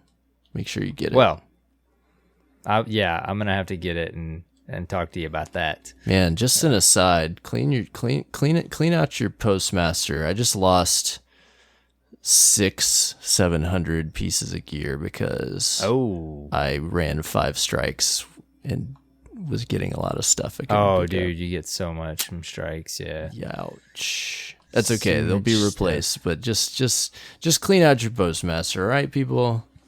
Just clean it out. just do it. Don't be like me. Pro tip. Don't be like Cyborg. Man, I have to mention, I have a huge vault space problem. And I do too. I'm really working hard to clean stuff out, but they just we complain because there's, not like vendor refreshes and stuff, but there's a lot of unique items now in this game after 2 years in every season. I mean, and especially with Gambit Prime, I've got like, 2-3 different armor sets on each character for Gambit Prime, right? I mean, that's like a lot of stuff, and I don't have anywhere it's a to ton. put it. Yeah, dude. Yeah. And then all the different roles and perks, especially on armor and guns, it's a little easier because I can narrow it down to like, okay, this is a great roll, this is a great roll, and a couple of different guns. And I know what's, not great rolls, and I can discard that stuff pretty quick. But I've got a lot of armor with different perks and stuff, and yeah, same. you don't want to just trash stuff that might be useful in certain situations, but yep. Man, where do I put all this stuff?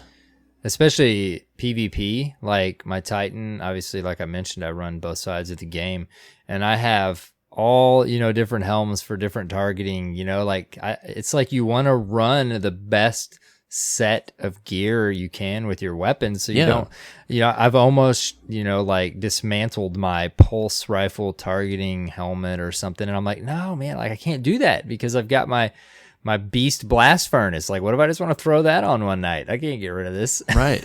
Yeah. Yeah. Yeah. If you do that, like, then you're just taking the fun out of like having gear that complements your playstyle, Yeah. Yep. It's tough. We need more space. Double the vault space. Here we go. 1,000 items. Let's go. Old school conversation. I will say though, my vault could be a lot emptier, but I'm one of those guardians, even though I know it's in the collections, I have like a lot of my OG armor that I'm just chilling in my vault. I've gotten rid of quite a bit, it. but there are a number of masterworked sets that I worked really hard to get, like all the different year one raid masterwork sets, different stuff like that. It's just something, or like trophies, Yeah, it's like those are hard for me to dismantle. It's like still going and buying a physical copy of a game at a store. I still like to do that. It's nostalgia for me. Not even bit. Maybe at that level, but I just like having my OG.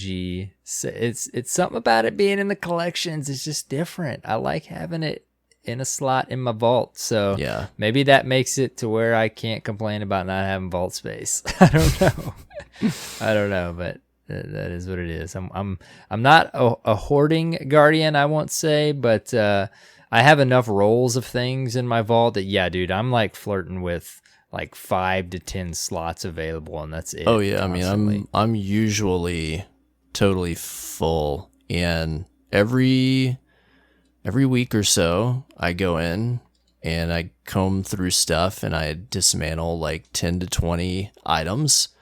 And then within another week or two, like I'm totally full again and I got to do the same thing. Isn't it funny how you can do that? Like on the night that you just kind of glance at it, you're like, oh man, I don't want to get rid of that. But when you have the intention and you go in, I don't do it that often. It's probably maybe once every month or two. I go in there and I'm like, all right, stuff's got to go. And I'll really like hone in on what I need and what I don't need. Right. But it's not usually my OG armor sets. It's like those rolls that I think maybe could be good, but I don't know for sure. Yeah, those are gone. So, man, classic. That's a original old school Destiny issue vault space. Go back and look at that original image of the vault space we had back in launch D1. Can you imagine? Can't even imagine. Yeah. How did we do it? Besides that, in my reset, I don't know. I'm just doing all kinds of fun stuff, chasing different triumphs and different things, trying to. I'm like 3% of primevals and envoys away from getting my 21% delirium. Oh, nice. Yeah, dude. I might have even brought that up last week. I haven't been playing much Gambit Prime. I've been playing more. Yeah, that's cool. I think if I run a couple more games, I can knock that out and I'll have it. I was just talking to a Guardian this week. That is a slow moving, I think it might have been Mr. Monkey who sent us an email last week. That's a slow moving requirements. Yes. I feel like I'm only at like 50%, 48 or 49. Takes a lot. Yeah, and I've been going for a bit on that.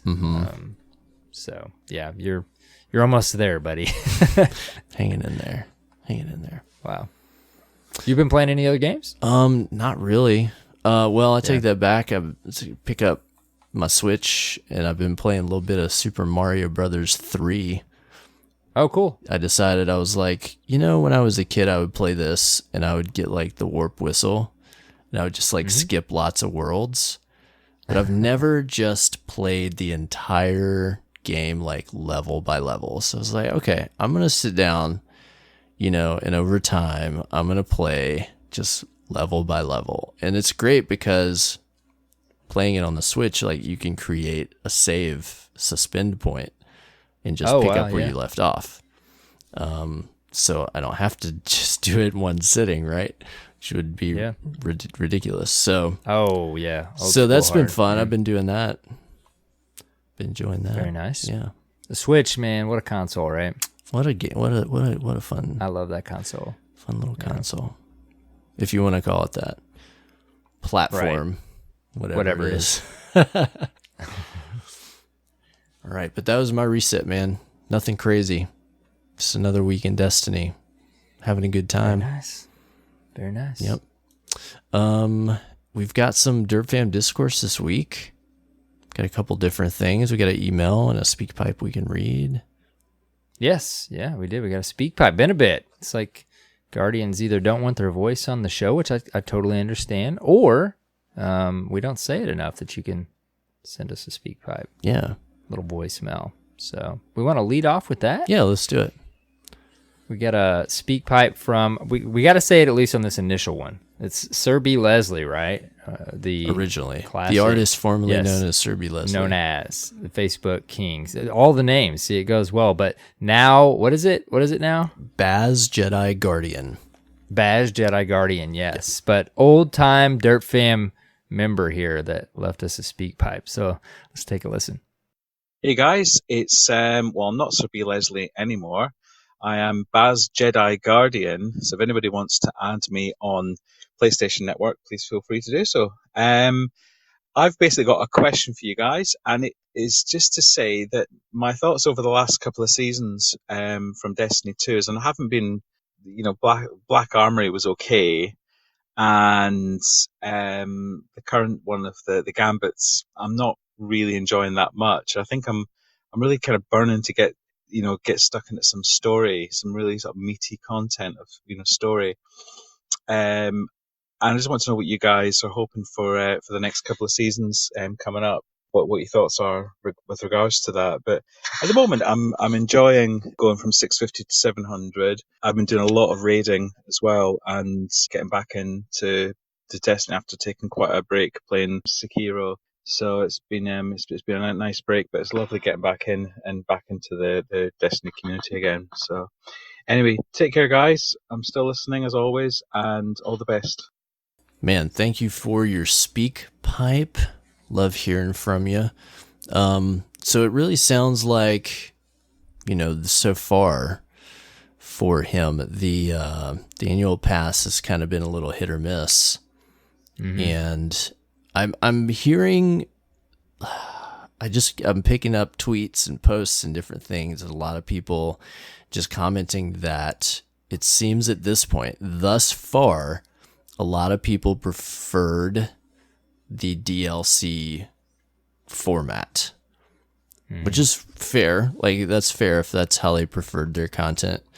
And it, it seems like he really is yearning for like some story and some missions, right, to be delivered. Almost in like the a Taken King-esque quest story. Well, I mean, like Forsaken, I guess. What do you think about like that aspect of this content and like what we're not seeing this season?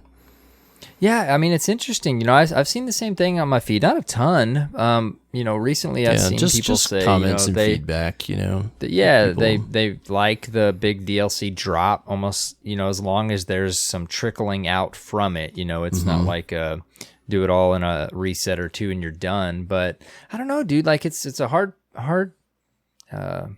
balance for me, because I do enjoy that. But I have enjoyed the annual pass. Some Guardians I talked to didn't enjoy the Black Armory. I enjoyed that season. Mm-hmm. There was obviously some like quality of life stuff there that, was a bit rough, going back to the tower 100 times, different stuff like that. But I enjoyed the makeup of the forges and stuff like that. I enjoyed the lore quite a bit. Maybe that helped me out quite a bit. I read the lore beforehand. I'll tell you, this season, I'm enjoying the pinnacle weapons and all that. We've talked about it. I think it'd be cool if we had like a base of what we could expect, another strike, crucible map, something like that. But this season has been a bit more rough as a solo player. I mean, I do play a lot solo, like we talked about doing the reckoning and stuff like that. But if I just step back and look at the activities, the focus on Gambit, maybe if you're not a Gambit player, but the Reckoning's cool. I do enjoy Gambit, so that's fun. The lore has been fantastic. Like, that's been really good.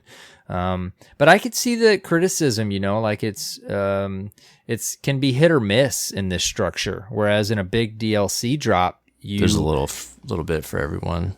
Yeah. So I totally get that. I totally understand it. Again, it has been a little bit more rough as a solo player for this particular season. But overall, I kind of like I don't know. I'm not fully on board with going back to the big DLC drop. I like the idea of a bigger one in the fall, and then give us this kind of stuff for the rest of the year, and then another big one in the fall, and then eventually, another iteration. I don't know. What do you think, dude? Like, what's your take? I have enjoyed the season pass or the annual pass this year. I do totally feel what he's saying in the speak pipe, and how like I am hankering for like a tightly told, story and overall focus, like with some missions and quests that, you can run through and really, tell things in a more conventional way, because it definitely seems like more is happening. So I feel that, and I'm definitely ready for some content like that. Another great point someone brought up on Twitter was that the conventional DLCs seem to do a much better job of getting everyone back in the game. In terms of, like this, this big DLC is coming out, like, I'm kind of backing off for, a month or so, but I'll jump back on when this releases, right? And I think that's true, because when you see the annual pass and there's something coming out and maybe it's not for that player, but that's kind of the central focus, they're less likely to show back up, or stick around. And so I feel that part of it, like that's a solid criticism of this system. I think the flip of it though is like, when we look at the DLCs we did get, some of that was hit or miss. The Osiris story and content there was not the quality that I expected. And so it's not like a zero-sum game like this or that. Like Annual Pass was, they explained like, this is our way of bridging the gap, in situations where it's like, okay, well, it's Annual Pass. I don't think that some people realize it could be Annual Pass or nothing, like they just see it as, well, I preferred this, but the DLC format may not be sustainable, it's a every classic 3 if we months could get to do a that. mesh of the two, right? Yeah, I mean, if there could get like a base, like we said, of each season we know we'll probably get this for everybody, a strike, a crucible map, the base stuff, and then a focus on Gambit. And that could be challenging. I mean, before too long, then you're flirting with just a DLC drop. So, that you got to think about, their team and production time and development time, stuff like that. So of course, a mesh of both would be great. So what is the answer? I guess it's a hard mark to hit. Yeah. What's the happy medium, right? Like if we could see like a true DLC, like maybe every fall we see a big expansion, and then halfway through, in the spring we see like a medium or small DLC, and then every other season in between that we get annual pass size content. Like that could be, if we're seeing like an actual DLC every other season, that could make for a healthier experience, Right. Yeah. I don't know. They've got to figure out what's going to work, and they definitely have a lot more data because we just have, our own observations and what our friends do, but they know, how many people are playing and how much they're playing, the activities they put out, and how popular certain things they did and didn't do are, So right, yeah. I'm sure they're going to have a year of information to draw on to see like what was successful and what wasn't, right? Yeah, I mean, obviously the old school reveal streams and the DLC drops probably built a little bit more hype for bringing Guardians back in. So that's a really good point. But as far as a Guardian that's not going anywhere and just playing consistently throughout the year, overall, yeah, I mean, I've enjoyed this. I get both sides of the criticisms from the community, but like you said, for me, it's worked out, pretty good as far as I'm concerned for me, my play style. Yeah. I don't know. So we'll see. It's different for everybody, like you said. Yep. Oh, definitely. And they can, like you said, they can see if they can see there's not a lot of people coming back with the launch of each season. I don't know what they would decide. Would be the route to go. And it's important right now because Bungie self-publishing and being on their own. I mean, they're gonna get more bang for their buck out of each release, but it's gonna be important over the next couple years for them to keep bringing in players, keep those players engaged, keep them, continue to buy content. Like if they go a year without any content, like that could be a big problem for that studio, Right, yeah. They don't have Activision funding or footing the bill, for them to put out the next expansion or what have you. So yeah. It's a lot to consider. Leading up to Destiny 3. Yeah. Ultimately. Mm-hmm. Yeah. And I think, what we'll get in the fall is going to be a big tell of, what we can expect over the next couple years. So hopefully we get something substantial in the fall that will sake your thirst there, my friend. Yeah, for sure. It would have been, we talked about this, the different things in their timeline. It would have been interesting to see it, as cool as it is that they're on their own now. It would have been interesting to see what the fall would have looked like on the current path with their partnership with Activision, because we've really made some progress since Forsaken. It is going to be interesting to see what happens in the fall, because they're going to do their best to do what they can for the next year of Destiny, and a lot of I'm sure the plans and thoughts are shifting towards Destiny 3 more and more over the next many months. So as much as I want the fall DLC to hit the mark, we're almost kind of back in that point where it's like they're hitting their stride now and trying something with this annual pass, and it seems to be, for the most part, a pretty solid structure. But hopefully, they don't, with what's happened over last year, the fall's not affected by that, right? Right. And we don't have to wait till Destiny 3 to see full force content again. I don't know. Yeah. I'm not to be negative, just, you just wonder how much the structure change has, will affect them behind the scenes. I have faith that they'll give us good content. It's just, anytime you alter a plan that was in place, that can affect the future of the plans, right? Yeah. So anyways, just kind of a random thought. We'll see. I'll be playing either way. As long as there's not zero content released, assuming that is not going to be the case, I'll be playing. Right. Yeah. We've got another email up from a longtime listener, Inept Old Fart. Oh, yeah. Subject, episode 192, comments on aging. Here we go. First, a belated happy birthday, youngster. I'm a septuagenarian, 72 years old. My Xbox and PC gamer tag is Inept Old Fart, and I am a member of Derp's Iron Wolves. From personal experience, I have more joint pain than bone pain. Both of my sons, around you and Cyborg's ages, have had broken bones that hurt when the weather changes. The biggest problem with getting older is the brain synapses don't fire as quickly. In other words, we don't have the twitch to be competitive in PvP. By the time I see an opponent and pull the trigger, I'm dead. The only Crucible event I could hold my own in was SRL and D1. A second problem is the endurance to sit in one spot for several hours. In the future, whether D2 Season Pass or D3, I'd like to see SRL return and put horns back on sparrows.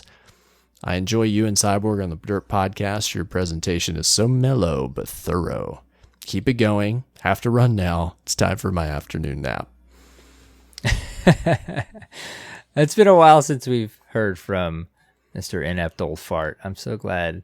With this conversation last week prompted him to send us an email. I appreciate that. Good stuff. Thank you for the happy birthday too. I appreciate that. Yeah. So good. Another take on aging and the effect that our comments. Yes. we had to include this email in a timely manner. It just it seemed appropriate. But I love the it's more of a, what did you say, joint pain than a bone pain? That was some good insight. Yeah. I've never had a broken bone, so good for you. Here's to that. So I don't have that case either where the weather affects possible bone or joint pain. When the barometric pressure changes, I have so many places that my bones ache. It's bad. That's not cool. No. Not cool. No. Great email, though. Thank you for sharing. Yep. So that is our Derp Fam Discord this week. If you've got something you'd like to say, send us an email, destinyresetpodcast@gmail.com, or a speakpipe, speakpipe.com/destinyreset. Yes. Oh, and I did want to say thank you to all the Guardians that after Cyborg, we brought it up last week. I guess we both brought it up. Thank you for the happy birthdays. I appreciate that. Very nice HBD. Next up, we got some shout outs as usual to our patrons. We got a new patron, AER0KNIGHT, and the oldest school. And he had a Patreon message. Actually, you want to read this out? Yeah, this is a great one. We wanted to throw this in there. We hear so many great things about the Derp Fam, but we love when it comes across our feeds. He says, I love the podcast, of course, but I especially wanted to shout out the community you all have built with the Derp Fam. I was a Christmas noob to D2, so I was getting into in-game content right around the time a lot of folks were dipping out for Anthem, Apex, and other releases. I had 3 separate clans go crickets on me, and I was at my wit's end. Then I found the Derp Fam. The first week, I had my first Last Wish raid clear, and ever since, I have never had a problem finding someone to play with. It makes the whole Destiny experience so much more enjoyable. Awesome. Thank you for taking the time to send us that message. Christmas noob to D2. Wow, what a great time to join Destiny. Definitely. So much Can you content. imagine? So cool, to come into the experience at that point. Very cool. And of course, we're not surprised, but always love to hear about Guardian's experiences with the Derp Fam. We really appreciate you becoming a patron and taking the time to tell us about that. Very cool. Glad you found some people to play with, and welcome, Guardian. Yes, welcome. And thank you for being a patron as well. If you don't know what a patron is, go to patreon.com/destinyreset. For as little as $1 a month, you can support our show. And for doing so, you get a few things. You get a shout out on the show, like now. You get your gamer tag posted on our website, and you get an invitation to a Discord channel just for Derp Fan patrons and supporters. Thank you to all of our patrons who month after month continue to support us. We appreciate it so much. Yes. Thank you so much, Guardians. All right, man. Where can people find you on the interwebs? You guys can find me on Twitter and YouTube at AER0KNIGHT with a 0. What about you, man?